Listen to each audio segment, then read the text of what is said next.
Today I wanted to rank how excited I am for each project in the upcoming DCU ran by James Gunn and Peter Safran. It's been a long wait for this universe, and we finally get to see the first movie releasing this July in Superman. Quickly, I will talk about the first project that was released for the universe, Creature Commandos, written by James Gunn and showrun by Dean Lorey. This was written before the creation of the DCU and reworked to fit in with the rebooted universe, and I thought it was pretty solid. Definitely a very strange way to start a new universe, but as I said, it was already written by James Gunn before he took it over, so obviously he just greenlit his own project once he became CEO. The show itself definitely isn't Gunn's best comedy writing, but it has some solid action and the characters were mostly pretty interesting. I definitely want to highlight my favorites from the show with G.I. Robot and Dr. Phosphorus. Both of their respective episodes were my favorites of the show. It had some interesting setups for the wider universe with Clayface and setting up Rick Flag Sr., but definitely an odd start with an animated spin-off of the Suicide Squad to start the universe. Overall, 7 out of 10, pretty decent. Last place, I have to put Waller at the moment. I think Amanda Waller was one of the few standouts of the previous universe, but I don't know what a solo show for her would exactly look like. Obviously, could come out and could be an amazing show, but we've had almost no updates on the development at the moment, so I have no idea what to expect from it. I've seen the idea floated around that it should be Waller recruiting heroes for a new team, whether that's some sort of Justice League or Society team or a new team of villains like the Suicide Squad. I don't know, I think it's an interesting idea, and it could be a great way to introduce more heroes and villains to the universe. Next, I will put the untitled Blue Beetle animated show. I think the Blue Beetle movie was pretty solid. I really like Zolo as Jaime Reyes, and it had some great practical action scenes, so I am really glad that he is returning as the character for the DCU, and the creators of the movie returning definitely makes this series more intriguing to me. I don't know much about Blue Beetle outside of the movie and some animated shows like Young Justice, but if it has a similar vibe to the movie, it definitely could be a pretty solid show. Paradise Lost is a series described as Game of Thrones in the DC universe, which seems like an interesting idea. I've never seen Game of Thrones, but I know it's very popular. We still don't really know anything about this series other than it's a political drama set on Themyscira about the Amazonian women. It could be great, but with no announcement of Wonder Woman even being in the series or any updates on her being in the universe at all, it does interest me less. If she's not in the show, I just won't be as excited until we get some trailers or casting or anything like that. The untitled Bane Deathstroke movie is up next. This one is really weird. We don't know anything about it other than it has Bane and Deathstroke in it.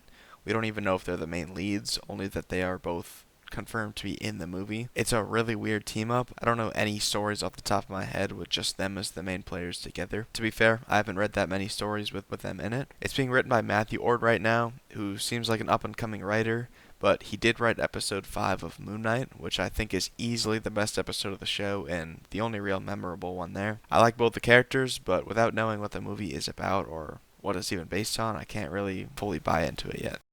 Clayface is really interesting to me. I really like the character of Clayface, especially in Batman the Animated Series, and I believe I've heard that that's the inspiration for the script that Mike Flanagan wrote for this movie. A body horror based on those episodes of the cartoon would be great, and I think Mike Flanagan has done some great horror work, but what dips my hype a little bit is that he is unable to direct. James Watkins was hired to direct. I didn't love Speak No Evil, but it was alright, and I think this still could be a pretty cool project. Doing other genres for mainstream comic characters should have already been happening, so I'm glad DC is moving in that direction.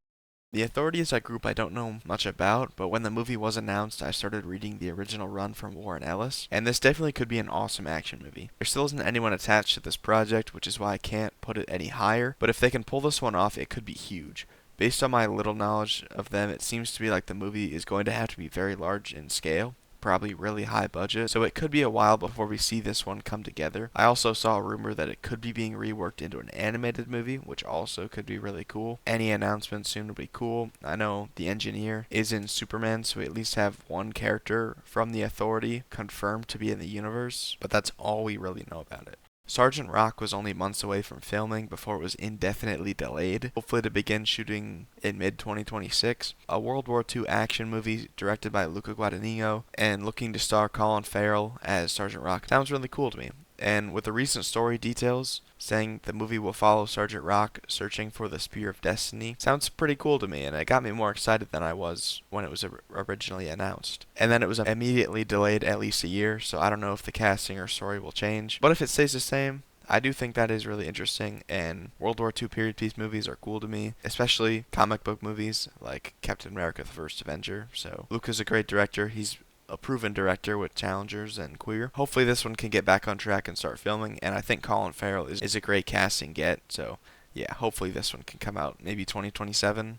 Booster Gold still has no updates besides a casting rumor of Kumail Nanjiani, but Booster Gold is awesome and I cannot wait for this show. I really hope they can get some good comedy writers on it, and Ted Kord Blue Beetle to me is an essential character for the show. I hope it still comes out and we can get that buddy relationship with them. Hopefully some of those characters in Superman along with these guys can lead into a Justice League International project. Still no showrunners or writers, so I need to hold myself together because it could just end up being canceled or reworked into something else. The Swamp Thing gothic horror movie was very interesting to me when it was announced, especially with it being helmed by James Mangold, who has been on an amazing run with his projects, made one of the best comic book movies of all time, and one of my personal favorite movies, Ford v Ferrari. I know it will be based around his origin and probably inspired by the Alan Moore run from the 80s, which I haven't read yet. I know it's considered a classic and a must read. I'll get to it before the movie comes out. But I don't know much about the character, but with Mangold in charge, it seems like he's really passionate about this one. Possible connections to Justice League Dark and Animal Man are definitely making me more excited for this. Hopefully, Mangold chooses this one as his next project, and we can get this in early 2027, hopefully. Lanterns has been described as true detective in the DCU, and if that is what the quality of this show is, then we're probably in for a great one. Green Lantern has been a character that is completely shafted by DC in live action for many years after the release of the 2011 movie with Ryan Reynolds, and I'm just excited we're getting any live action Lanterns content.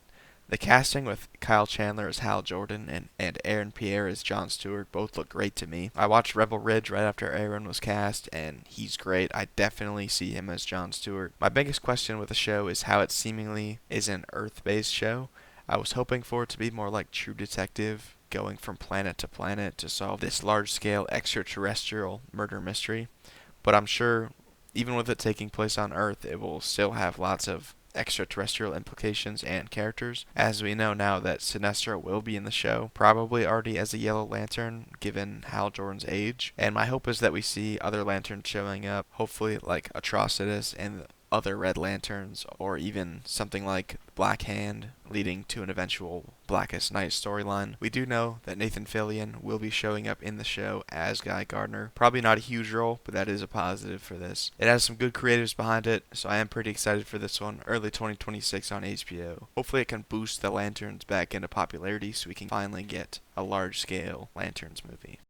The Teen Titans has 0 announcements except that the writer is Anna Nogueira. I don't know if I'm saying that right, but she wrote the Supergirl Woman of Tomorrow script, which Gunn and Safran have both spoken very highly of. I love the Teen Titans. The cartoon was great. I grew up on it. So many of those characters are amazing. So if it's a similar roster to that show or the new Teen Titans run, it could be great. I've been waiting for a Teen Titans movie for so long, and I have no idea how this will be the first one.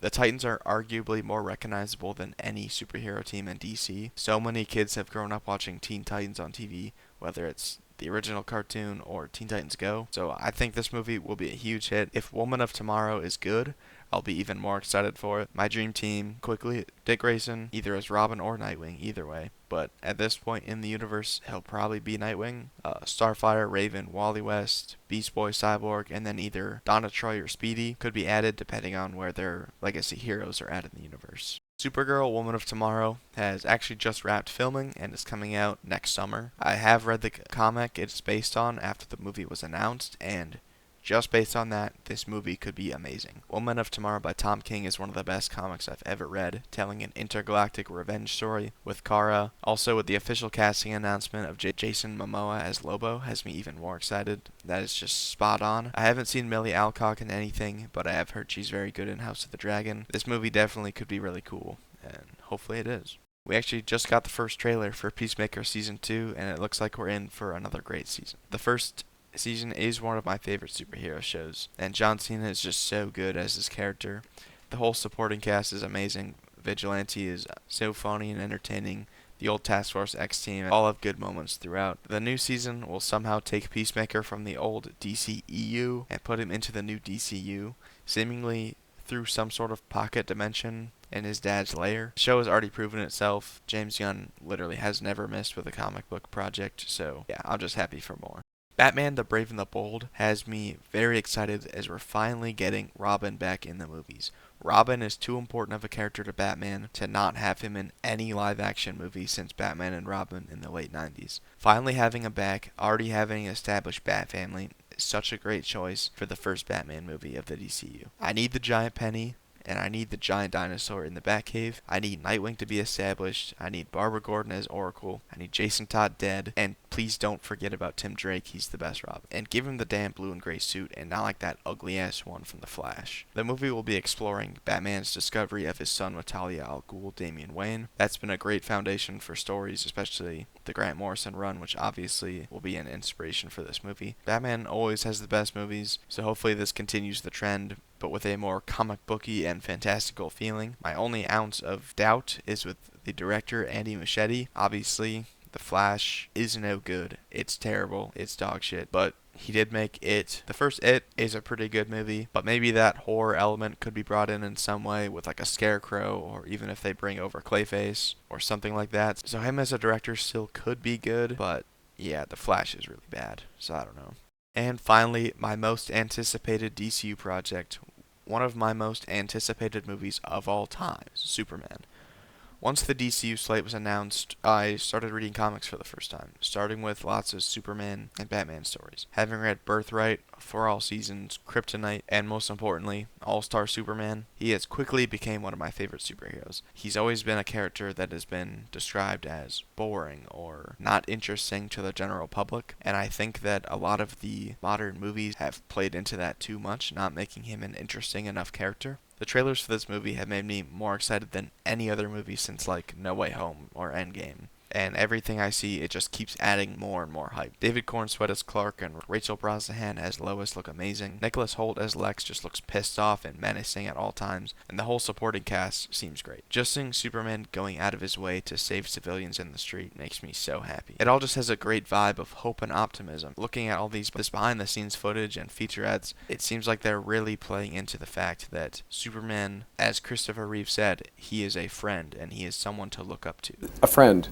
And that's what people really need most. He's not a god to be feared. The official trailer release, we do know somewhat of the story, but they've still kept it pretty well hidden, I feel like, with Superman stopping a war in some seemingly European or Middle Eastern country. That could be a tricky topic to work around, especially if it's Middle Eastern, but I have faith. James Gunn has never made a bad comic book movie. Guardians of the Galaxy trilogy is amazing. The Suicide Squad is the best DCEU movie easily, and this whole movie, it looks amazing to me. I seriously cannot wait for it. That's all I really got. Thinking next video will be just throw some ideas out for some DCU projects. Maybe I'll work on some story outlines for some of them. I don't know.